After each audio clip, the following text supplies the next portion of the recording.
so I want to tell you a little bit about control variables, but because statistics is very boring, let's not start with that. Let's start with a very small story.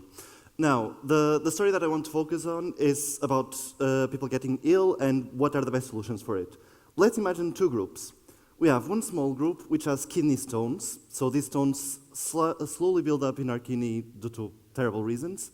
And if we have a group which has a small kidney stone, you can give them a relatively cheap treatment that takes care of them and they become better. So we have a very small stone, we have very cheap treatment, we give them that, everything works fine. On the other hand, if this problem is left untreated for way too long, the kidney stone might grow, and at that point it becomes a very big problem. So we have to use a way more expensive treatment to take care of it. People still survive, but the thing is, it usually, if the person requires the more expensive treatment, their likelihood of actually getting treated and surviving the procedure is relatively low.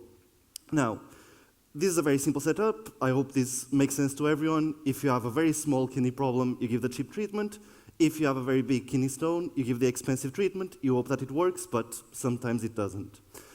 Now, this creates a very interesting phenomenon, which is, even though we know for a fact, the way that was decided, the expensive treatment is a lot more effective, if you just look at the statistics of each individual treatment, the expensive treatment fails very often because we give it to people which have a very big problem.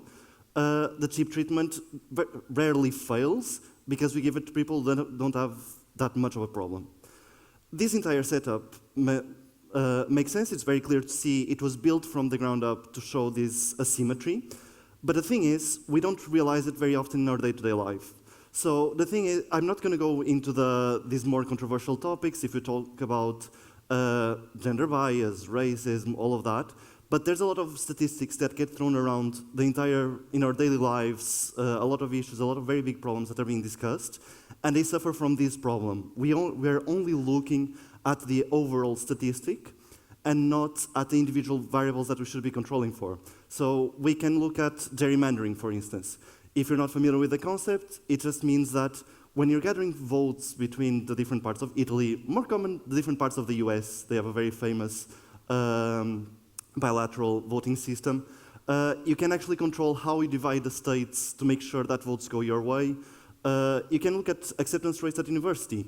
Whenever you do that, there's a lot of gender bias that shows up in said universities.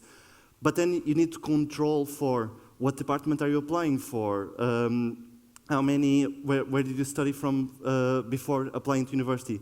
There's a lot of different control variables, a lot of things that we need to take into account in order to make sure that this overall picture or this overall statistic of a pure acceptance rate of the treatment effectiveness is not just being biased because we're not taking into account everything that needs to be into accounted.